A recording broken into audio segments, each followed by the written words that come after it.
Before Eartha Kitt's name became synonymous with sultry charm and fearless truth-telling, her life was already soaked in secrets, struggle, and enough drama to fill a dozen Hollywood scripts. Born in the Jim Crow South, where whispers and rumors often hid darker realities, Eartha's early years were anything but ordinary. Imagine a girl growing up with a mysterious and maybe scandalous family secret about her father, wrapped in whispered tales of a wealthy Caucasian man who vanished without a trace. This shadow hung over her life like a storm cloud, fueling a fierce fire inside her that no one could tame. But that's just the start. Eartha wasn't just fighting poverty and prejudice. She was battling the expectations of a society desperate to put her in a box. From the moment she moved to Harlem, a place buzzing with jazz, ambition, and electric nightlife, she learned quickly that the world was full of opportunity and enemies. She wasn't just a rising star. She was a force to be reckoned with. Her razor-sharp wit and stunning presence made her unforgettable, but also made her plenty of rivals, and some very dangerous enemies. And speaking of enemies, nothing in Eartha's life was more explosive than her fierce rivalry with the most powerful woman in Washington, First Lady, Lady Bird Johnson. This wasn't just celebrity drama, it was a political firestorm. Eartha dared to speak her mind on civil rights and injustice, and Lady Bird didn't take it lightly. The fallout? Eartha's career was nearly crushed, her name blacklisted in circles that mattered, and whispers of secret campaigns to silence her circulated behind the scenes. The scandal rocked the nation and changed Eartha's life forever. But Eartha's story is never just about the dark side. It's about passion, power, and a fearless spirit that refused to be silenced. From fiery romances to backstage battles with other stars, from scandalous whispers to public triumphs, her life was a non-stop roller coaster of glitter and grit. This first chapter dives deep into the origins of a queen, her mysterious birth, the brutal realities of growing up Black in America, and the raw talent and sharp tongue that set her apart from day one.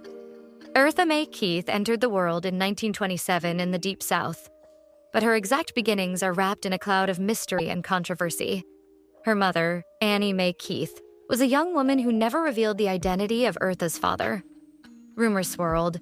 Some said he was a wealthy Caucasian man who abandoned them. Others whispered less savory stories. Whatever the truth, the secrecy bred both pain and power, making Eartha's identity a lifelong puzzle that fed her rebellious fire. Her childhood was a battleground. Living under the Jim Crow laws meant facing relentless bigotry, segregation, and harsh economic hardship. Yet Eartha's family found strength in community and culture. When they moved north to Harlem, Eartha was plunged into a world alive with music, art, and fierce competition. Harlem wasn't just a refuge. It was a proving ground.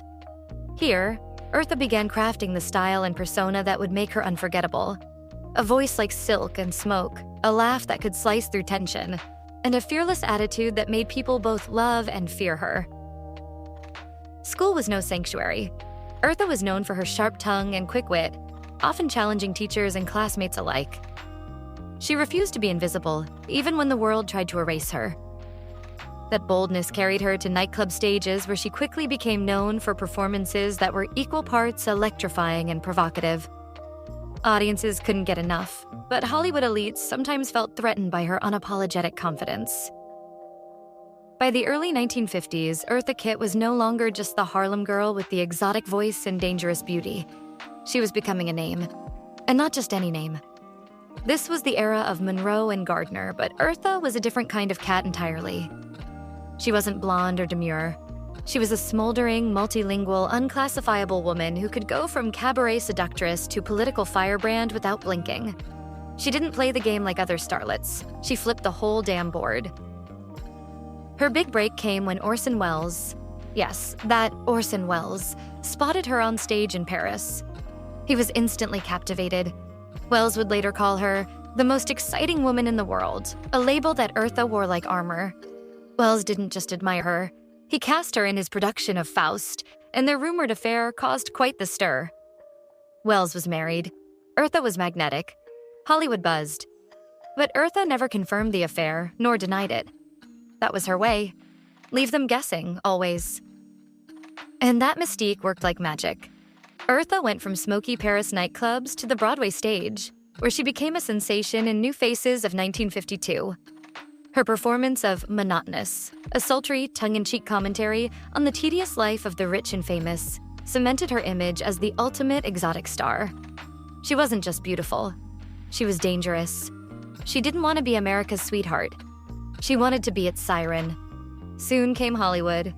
Roles in films like St. Louis Blues and Anna Lucasta followed, and Eartha's sultry rendition of Santa Baby practically redefined Christmas for anyone with a pulse.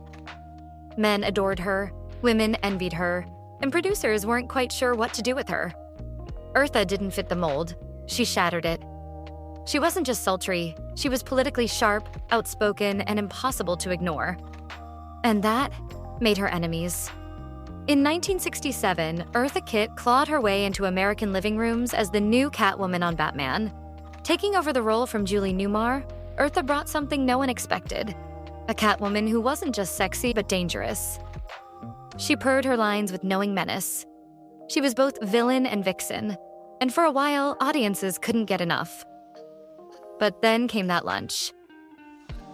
In 1968, Eartha Kitt was invited to the White House for a ladies' luncheon, hosted by First Lady Lady Bird Johnson. The event was supposed to be a polite affair, focused on the topic of juvenile delinquency, an issue plaguing America in the late 1960s. Everyone expected polite applause and gentle commentary. What they got was Eartha Kitt. When asked her opinion, Eartha didn't hold back. She bluntly connected youth crime and rebellion to the Vietnam War. "You send the best of this country off to be shot and maimed," she told the First Lady. "They rebel in the streets, they will take pot, and they will get high." You could hear a pin drop in that room full of pearls and pressed skirts. Lady Bird Johnson, visibly shaken, reportedly burst into tears. But the real damage came later. Eartha Kitt was smeared as unpatriotic, radical, and ungrateful. And the consequences were swift and brutal. Within weeks, Eartha Kitt's phone stopped ringing. Hollywood, Broadway, and television suddenly had no space for her. She was blackballed. Not officially, of course, but make no mistake. Eartha had been disappeared. CIA files were opened on her. The FBI quietly watched. She'd angered the wrong people, and those people knew how to silence without ever saying a word. That luncheon became a turning point, a political scandal hidden in polite society's makeup mirror. Eartha had dared to speak truth in a room that expected obedience, and the punishment was swift exile. She was forced to retreat to Europe, where she was still loved. Paris, London, Berlin, they embraced her as the firebrand America tried to erase. She performed in nightclubs and concert halls, rebuilt her career, and never stopped telling the truth. But behind that fierce, unbending exterior was a woman who had been deeply wounded. Because Eartha didn't just lose jobs. She lost status, she lost income, she lost relationships. She went from being one of the most recognizable voices in America to a cautionary tale whispered behind closed doors. Not because of drugs or scandal, but because she'd refused to sit quietly at a First Lady's luncheon. And if you think that's the only political revenge Eartha endured, think again. Throughout her life, Eartha Kitt's love life was a subject of endless speculation. She was romantically linked to everyone from James Dean to Charles Revson, the cosmetics magnate. She married a white real estate investor, John William McDonald, in the 1960s. A bold move at the time, especially for a woman as visible and unflinching as Eartha. The marriage didn't last, but it gave her her one and only daughter, Kit Shapiro, whom she fiercely adored. Eartha once claimed she never had an affair because I fall in love with myself, and I want someone to share me with me. She said she could never sleep with a man who couldn't make her laugh. Her wit and sexuality weren't just surface level. They were armor, tools, and sometimes weapons. There were rumors, of course. Famous men who chased her, powerful women who feared her. Some suggested her punishment by the US government was fueled not just by politics, but by resentment. Eartha had power, sexual, social, political, and no one quite knew what to do with the woman who refused to behave. She was interviewed once and asked how she survived being blacklisted. She gave a sly smile and said, "They thought they buried me. They didn't know I was a seed." While America tried to forget her, Europe welcomed her with open arms. In Paris, she was treated like royalty. In London, she packed theaters. In Germany, she performed for audiences who admired her fire and independence. And though it may have looked like exile to the outside world, Eartha was quietly sharpening her claws. She performed in 12 languages, recorded new music, starred in stage productions. Wherever she went, people marveled at how the woman cast aside by her own country could so effortlessly command attention abroad. But behind the purr and the perfectly arched eyebrow, Eartha was nursing a wound that cut deeper than any tabloid scandal. She had been betrayed by her country, not for breaking the law, not for scandalizing audiences, but for speaking her mind. It was one thing to be punished by Hollywood. It was another to be blacklisted by the White House. Still, Eartha endured. And as the years passed, so did the political climate. The Vietnam War ended. New faces filled the White House. And America, always eager to revive a fallen icon when it's convenient, began to flirt with the idea of bringing Eartha back. In 1978, she was cast in Timbuktu, a Broadway musical that allowed her to showcase her charisma and talent once more. The performance earned her a Tony nomination. She was back on American soil, and she wasn't just surviving. She was thriving, and she did it without ever apologizing. Then came the 1980s. Eartha began to reinvent herself yet again, not as a starlet, but as a voice, a storyteller, a survivor. She gave interviews that peeled back the layers of her painful childhood, the abuse, the poverty, and the rejection she faced not just from society, but from her own mother. She talked openly about being mixed race in a time when that identity meant exclusion from both Black and white communities. And when asked what drove her, Eartha's answer was simple: I fight because I know what it's like to be unwanted. Her honesty, always razor sharp, was both her weapon and her gift. She didn't shy away from calling out Hollywood's racism or the way Black performers were typecast, sidelined, or used for tokenism. She spoke about how women like her, fiery, intelligent, sexual, unapologetic, were treated like threats instead of treasures. And when young Black performers began to rise, Eartha mentored them quietly, offering wisdom without demanding the spotlight. There was a moment when she was asked about her old enemy, Lady Bird Johnson, and whether she regretted the White House confrontation that had nearly ruined her. Eartha smiled, that same defiant smirk, and said, "If I could go back, I'd say it louder." Her comeback wasn't built on forgiveness. It was built on the slow realization, by the public, by the press, and by power brokers, that Eartha Kitt had been right all along. And then came the Renaissance. In the 1990s and 2000s, Eartha's image began to shift again. She voiced the hilariously evil Yzma in Disney's The Emperor's New Groove, introducing her voice to an entirely new generation. She played it for laughs, but make no mistake, she still knew exactly what she was doing. The same sultry whisper that once scandalized senators now had kids laughing in their living rooms. Talk shows came calling again. Young artists lined up to work with her. She performed well into her 70s, slinking across stages in glittering gowns with more presence than women half her age. She gave performances drenched in drama and elegance, each one a masterclass in survival. The blackballing, the betrayal, the silence. She never forgot, but she let her art do the punishing. Eartha Kitt didn't ask for redemption. She demanded relevance. And the world finally obeyed. Eartha Kitt never fit neatly into any box. And when it came to love, she shattered every expectation. She was desired, undeniably. Men, and some women, were magnetized by her intensity, her mystique, her sultry voice that could flirt and threaten in the same breath. But Eartha wasn't easy. She wasn't submissive, and she certainly wasn't the type to shrink herself to keep a man comfortable. As she once famously put it in an interview, "Compromise? For what? A man comes into my life and I have to compromise? You must think I'm crazy." Her romantic history was as fascinating as her career, full of rumors, powerful names, and fleeting passion. She had brief, whispered affairs with some of the biggest figures of her time, men whose names lit up marquees and even White House letterheads. Eartha never spilled every detail, but she dropped enough hints to make jaws drop. There were murmurs about affairs with James Dean and Orson Welles, both of whom were said to be captivated by her raw sensuality and sharp mind. But no man ever truly tamed her. Her one official marriage came in 1960 to real estate developer Bill McDonald. It was scandalous. Not because of who he was, but because Eartha, a fiercely independent Black woman, was marrying a white man in an era where interracial unions still sparked outrage. The media clutched its pearls, but Eartha didn't blink. She wore her wedding dress like armor, daring the world to say something. The marriage didn't last. Within a few years, they divorced, but Eartha kept the one gift she cherished: her daughter, Kitt McDonald. For all her flirtations and fame, Eartha's greatest love was her child.